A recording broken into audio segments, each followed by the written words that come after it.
It was established in 2010 under the responsibility of the Kokeli Metropolitan Municipality, Department of Culture and Social Affairs. Ormanya covers an area of 2,000 acres and consists of 12 regions. With these features, it has the distinction of being the largest natural life park in Europe. 5 million people visited Ormanya in 2020. The purpose of establishing ormanya is to create a natural life protection area and to open this area to visitors.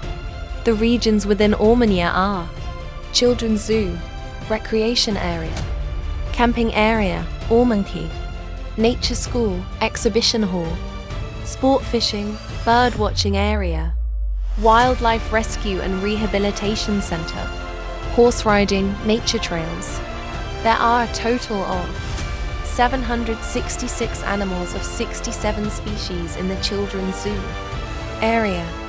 Children are allowed to touch and see the animals comfortably.